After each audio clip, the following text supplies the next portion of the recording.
Hello good morning students. बच्चों, हम Ruchira book के 5वें अध्याय को पेज नंबर 26 तक पढ़ चुके थे। आज हम पढ़ेंगे पेज नंबर 27 से। यहाँ तक पढ़ चुके थे, अब पढ़ेंगे यहाँ से। व्याघ्रे अवदत् अरे मूर्ख क्षुधात्राय किमपि अकार्यम न भवति। जो बाघ है वह कहने लगा, अरे मूर्ख, भूख के लिए कुछ भी बुरा नहीं होता है। सर्व स्वार्थ समीहते, सब लोग स्वार्थ ही देखते हैं।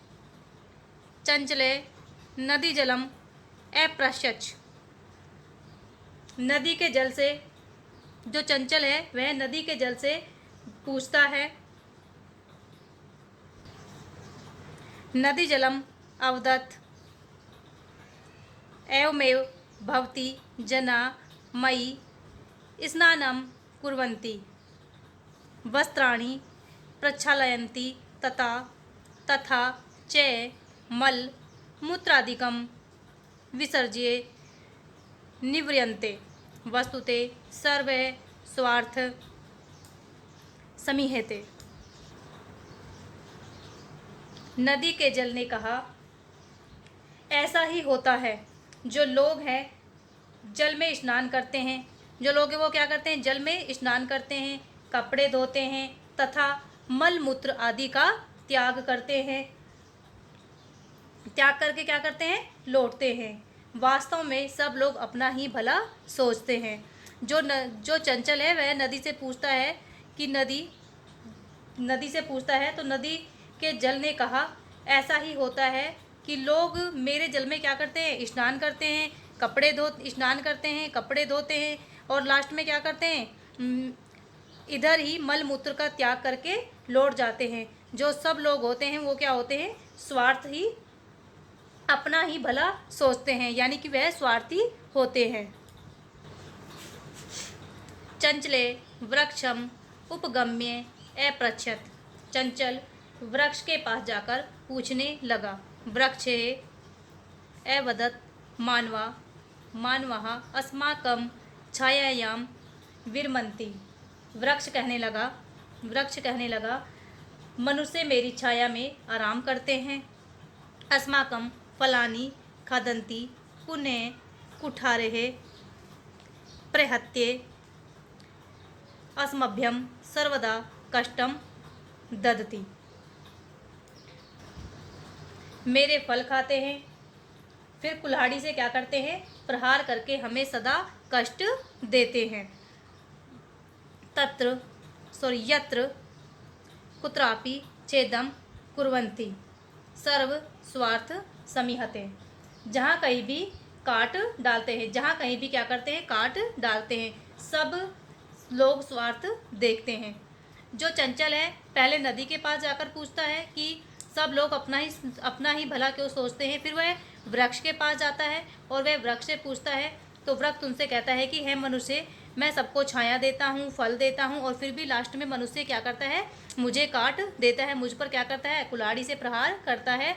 सभी मनुष्य क्या होते हैं, सभी स्वार्थी होते हैं, सब अपना ही भला सोचते हैं। समीपे एका लोमसिका बद्री गुल्मनां पृष्ठे नीलिना एता वार्ता शृणोति शम। समीप, पास में बेर की झाड़ियों के पीछे छुपी हुई एक लोमड़ी इस बात को सुन रही थी। वहीं पास में क्या थी, बेर की झाड़ियाँ थी और वहीं पे एक लोमड़ी क्या कर रही थी, चंचल की बातों को सुन रही थी। सा सहसा चंचल मुप्सृत्य कथ्यति का वार्ता।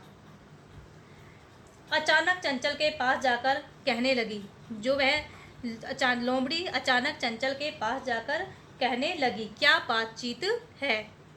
माम अपि विज्ञापय, मुझे भी बताइए। स अवदत् अहम मातृसवे अवसरे त्वं समगावती।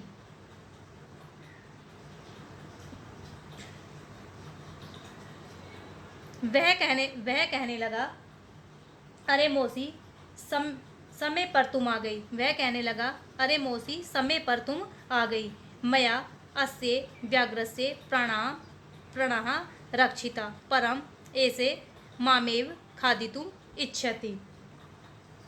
मैंने इस बाघ के प्राणों को बचाया है और वह अब मुझे खाना चाहता है। वह क्या कह रहा चंचल लोमड़ी से कि अरे मौसी, तुम समय पर ही आ गई। मैंने इस बाघ की क्या की थी? बाघ की जान बचाई थी, रक्षा की थी इसकी, लेकिन वह अब मुझे ही खाना चाहता है। तदंतरम से लोमसिकाय निखिलाम कथाम न्यवेद्यत। तब उसने लोमड़ी को संपूर्ण कथा बताई। तदंतरम से लोमसिकाय निखिलाम कथा न्यवेद्यत। तब उसने लोमड़ी को संपूर्ण कथा बता दी। लोमसिका चंचलम एकथ्यत बाडम त्वम जालम प्रसारिये। लोमड़ी ने चंचल से कहा, अच्छा तुम जाल फैलाओ। लोमड़ी ने चंचल से कहा, अच्छा तुम फिर से जाल फैलाओ। पुनः सा व्याघ्रम एवदत् केन प्रकारेण त्वम अत अस्मिन् जाले बद्ध इति अहम प्रत्यक्षम द्रष्टुमिच्छामि। व्याघ्र तद् वृत्तान्तं प्रदर्शितुं तस्मिन् जाले प्रविशत। जो लोमड़ी है वह चंचल को कहती है कि तुम फिर से जाल फैलाओ, और फिर वह बाघ से कहने लगी, तुम किस प्रकार इस जाल में बंधे थे, यह पूरी कहानी मैं देखना चाहती हूँ। लोमसिका पुनः एकथ्यत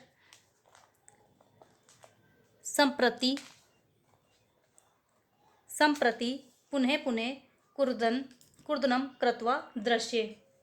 लोमड़ी ने कहा, बाघ से उस घटना को दिखाने के लिए उस जाल में घुस गया। जो बाघ था वह क्या करता है, लोमड़ी को वह दृश्य दिखाने के लिए उस जाल में घुस गया। लोमड़ी ने फिर कहा, बार बार उछल कूद करके दिखाओ। स तथैव समाचरत। उसने वैसा ही आचरण किया। अनंतरम कुर्देन से श्रांते अभवत्। वह व्याघ्र बार बार उछल कूद से वह धंस गया। जाले बद्ध से व्याघ्रे क्लांत से सन निस्सहायो भूत्वा तत्र अपत प्राण भिक्षामि च अचायत। जाल में बंधा हुआ वह बाघ क्या हुआ, निढाल होता हुआ बेहोश होकर गिर गया और वह अपने प्राणों की भीख मांगने लगा। लोमसिका व्याघ्रम अवदत् सत्यम तव्या भणितम सर्वे स्वार्थ समीहते। लोमड़ी वह बाघ से कहने लगी, तुमने सच ही कहा था, लोग अपना स्वार्थ ही देखते हैं। बार बार उछल कूद करने पर वह जो बाघ था वह क्या हुआ, जाल में फंस गया, और वह जाल में फंसकर क्या हुआ, एक बेहोश हो गया और बेहोश होकर जमीन पर गिर गया, और वह बेहोश होने पर अपने प्राणों की भीख मांगने लगा। लोमड़ी ने फिर बाघ से कहा, तुमने सच ही कहा था, सब लोग अपना ही स्वार्थ देखते हैं। इसी के साथ आपका 5वां अध्याय समाप्त होता है। आज के लिए इतना ही।